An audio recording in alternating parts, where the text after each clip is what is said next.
All right, everybody. So we just covered how to find your darkest and lightest pixels in your image using a threshold layer, right? That's right down here. And then how to set the value of your darkest and lightest pixels to be absolute black, that's neutral, and near absolute white, that's also neutral. We did that with a curve. We did it by not bending the curve, but actually just setting the points using the eyedropper in the curve tool. So this is a really important step. This was us neutralizing our image, right? This is the foundational step. We built a level foundation that we can now build off of. And so we want to make sure never to bend this curve. If I just click right here and start bending, I can do that and my photo will no longer be neutral. And so what I want to do is I'm going to label this curve by double clicking on the name curves1, and I'm going to call it BW points. Now I know that this is my black and white points curve. Never bend it, okay? So it's just a normal curve that I just set the black and white points with. That's all I'm ever going to do with it.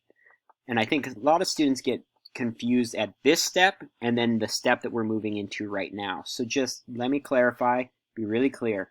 The black and white points curve, we never bend. It's just, we just set those black and white points and then we leave it alone. So now what we're going to do is we want to be able to edit the contrast of our photograph without changing the color. So I know that might be like, well, that sounds easy to do. Well, it's not super easy. You can't just use the basic tools. You have to use an advanced tool. So to do that, we're going to go Layer, New Adjustment Layer, and we're going to go Curves. So we're making a second curve on top of our black and white points curve. So I'm going to hit Curves. Now when this new layer window pops open, you don't want to just hit OK, okay? So we want to go to Mode. So a normal curve is a curve that changes contrast and color at the same time. That's the type of curve we use to set the black and white points right here. We don't want to do that because remember, we just color corrected our image. We don't want to change the color now. And so we want to go Mode, and you want to go all the way down to the bottom to Luminosity. We want a luminosity curve. What a luminosity curve does is it allows you to adjust the contrast, the distance between black and white, without changing the color. So this has to be a luminosity curve, and I'm going to hit OK. Now you can also, if you made it as a normal curve, you can always make it a luminosity curve in this little drop-down menu right here. So now that I have a luminosity curve, I'm going to label that right now by double-clicking on it and hit LUM.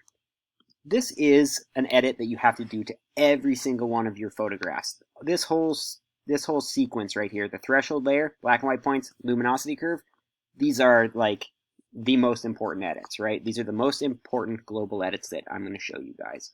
So now let's talk about the curve, what we can and cannot do with the curve, because there are rules, right? This is actually the first step in the editing process where we're going to start editing based on what we want our photo to look like, right?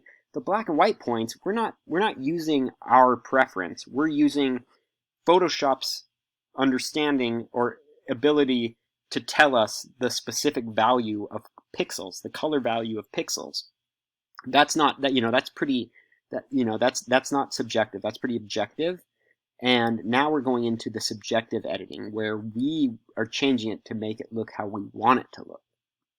And this is a personal preference thing, right? But there are rules with the curve. So here's your curve right here. And notice that behind it you have your histogram. The way that the information is laid out on the curve is up here you have your highlights. This top point, it represents 249, 249, 249. This point right here. Down here, we have our absolute black, which is this point right here, which is 0, 0, 0. And then we have all the information between it. I just want to show you something really quick. You can go to this presets tab, and there's these little default presets that you can do. Sometimes I actually use these, sometimes I don't. So if you wanted to increase contrast, you could click that, and boom, look what happens. You have a curve that bends into the shape of an S. So up here in the highlights, it bends up, down, towards the shadows, like that. That increases contrast. Let's go up here and see what else we got. Lighter. If you just wanted to lighten your image, boom, it just takes the middle and bends it out. So it takes the midpoint, the midtones, and pulls it up. But you notice that the highlights and the shadows actually stay where they are. So I don't usually show students the preset thing up here. It's useful for visualization. It's maybe not the most useful thing for editing. So I am going to show you the 4 types of curves that you can do. So if you wanted to increase contrast, you're going to make what's called an S curve. So you have your baseline right here, which is this 45-degree black line right here. And to increase contrast, we're going to bend one above it. The highlights, the upper quarter tones. Oh, let me talk about quarter tones really quick, or how this information is laid out here. So, right, we have our absolute white, near absolute white, pardon me, and our absolute black. Let me get rid of these points. You can just click on them to highlight them and hit delete and delete. Right here we have our medium gray, middle gray. Okay, this is your midtones. Highlights, shadows, midtones. Right here, you'd have what's called your upper quarter tones. Those are the highlights that aren't white, but they're pretty bright. Down here, you have your lower quarter tones. Those are the dark areas that aren't quite shadows. Okay, so we have our shadows, aka our blacks, our lower quarter tones, our midtones, our upper quarter tones, and our highlights. Okay, so that's how that information is plotted out. So to increase contrast, and when I'm making this decision, I'm just looking at my photo and saying, hey, I want to increase the contrast. Well, to increase the contrast, you make what is called an S curve. So that's an S curve. It's shaped like an S. This is not necessarily what I would do to this photo. I'm just demonstrating, what you can do and how you can do it. So an S curve, right, we have bending up in the upper quarter tones above the baseline and the lower quarter tones below the baseline.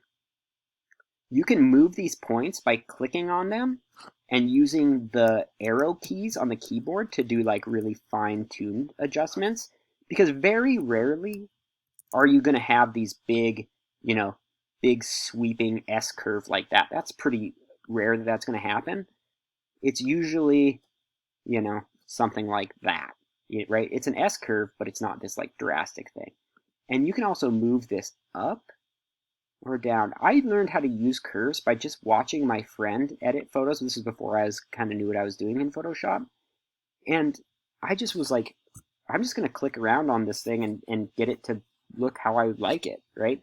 I didn't know these rules when I first started using it. So that's to increase contrast, you make an S curve. To decrease contrast, you make what's called a backwards S curve, right? Also, that's pretty dramatic, but we see that in the photo, it has decreased the contrast. Remember, we can also turn the preview on and off, right? So that's before, that's after. So that totally decreased contrast. Now, if I decided that I wanted to,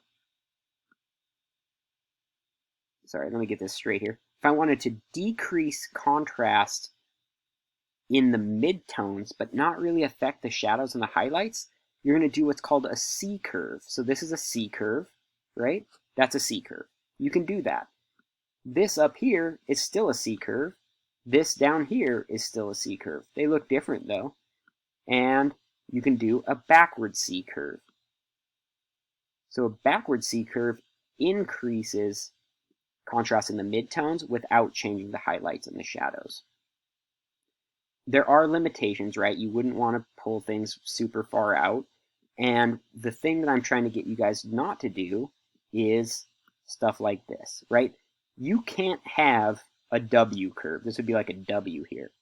You can't have an M curve. I mean, right, when I say you can't, yeah, Photoshop's going to let you do it. It's probably not what you want, right? It's not going to make a realistic looking image. It's going to make this weird posturized image. So this baseline, if you're bending your curve twice, the curve has to be on opposite sides of the baseline, either an S curve or a backwards S-curve. Okay?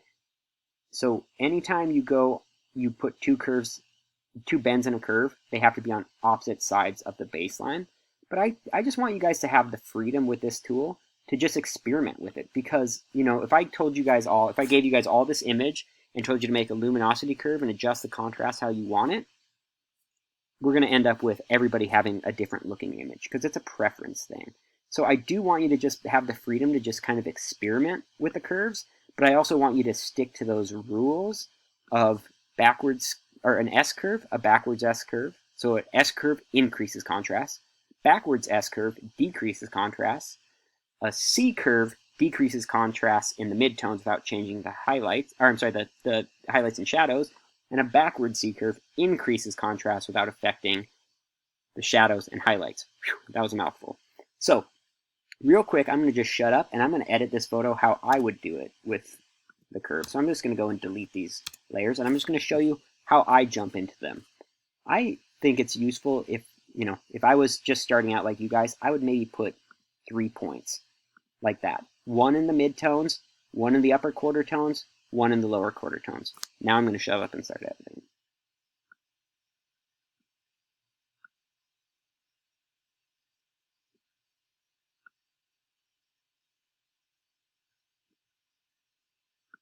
Remember, you can always use the arrow keys on the keyboard to really dial things in specifically. And now I'm going to go before and after. Before, after. So it looks pretty poppy to me. I actually really like that. So I did a subtle S curve. That's pretty standard right there. When I'm demoing this, I'm always like, right, going stuff like this. Very rarely you're going to have a curve that dramatic. It's always going to be, actually let me go back in my history here. Remember, you can always go back in your history. Oop, I actually lost. There we go. So there's my curve that I'm going to go with. So that's the luminosity curve. So remember, black and white points, we never bend. Luminosity curve, we do bend. These are two separate layers, right? So now we have threshold layer, black and white points, and a luminosity curve. These are the most important foundational edits that I am going to ever show you. These are so important. You have to do these to every single one of your photographs. It is crucially important. Okay, so I'll see you in the next video.